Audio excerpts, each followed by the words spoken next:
सोमजिबोनाय जेंना दिनै बेखौ 2-3 बोसोराव हाया नाथाय दानि UPPL गभर्नमेन्टआ मोनसे परिकल्पना लागासिनो दङ आरो आसाम गभर्नमेन्टजोंबो रायलायगासिनो दं अलरेडि 10टा कलेजआ प्रभिन्सियेलाइज जानो थांगासिनो दङ बिनि सिलेक्शन प्रसेसआ जाबाय थादों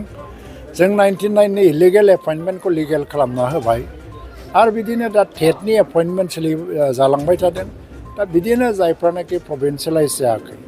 बे स्कुलफोरानि किन्तु कन्डिशना फुलफिल जानांगोन स्कुलनि नामाव स्कुल जाबानो जाया आरो दिनैनि दिनाव हाई स्कुल एमइ स्कुल खुलिनायखौ बन्द खालामनांगौ आं खावलायगोन कलेजआ मोनफा मोननै जायगायाव नांबावो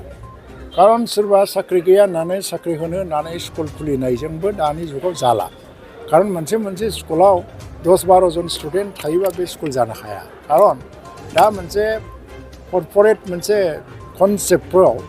आजिखालि स्कुलफोरखौ सालायनाय जायो गावनो गाव इनकाम जेनेरेशनबो जानांगौ थ' स्टुडेन्ट एनरलमेन्टआ गैयाबा वेलफेयार कनसेप्टजों स्कुलफोरखौ गभर्नमेन्टआल' फान्डिं खालामनानै सालायबाय थानो हाया थ' ओंखायनो दिल्ली मडेलफ्रा बिदिनो खामानि जागासिनो दं गभर्नमेन्ट स्कुल मोजां जागोन जि दं मोजां जागोन नाथाय गभर्नमेन्ट स्कुला बांबाय थायोबा किन्तु गभर्नमेन्ट स्कुला मोजां जानाय थ' जै दिन मोनसे सम फैनो हागौ 5 बोसोरसोनि गेजेराव आसामावबो गभर्नमेन्ट स्कुला बिराद मोजां जागोन थ' बिदि जायोबा प्राइभेट स्कुला थैलांगोन खारन प्राइभेट स्कुला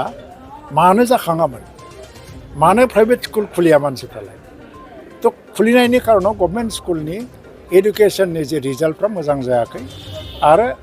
स्कुलफ्रा थैलांनो हमदों दा बे स्कुलफ्रा जुदि मोजां जाबायब्ला प्राइभेट स्कुलफ्रा थैलांगोन थ' इभेन जों दा गभर्नमेन्ट स्कुलाव इंलिसखौ जोबोद गुरुत्व होगासिनो दङ थ' ओंखायनो एडुकेसना बेयो मोनसे प्राइमारि इस्यु आरो प्रिन्सिपाल इस्यु बेखौ इगनर खालामनानै मोनसे गभर्नमेन्टआ थांनो हाया बिनि जेंनाफोरखौ सुस्रांलांनायनि हाबाफारिखौ जों लालांबाय थागोन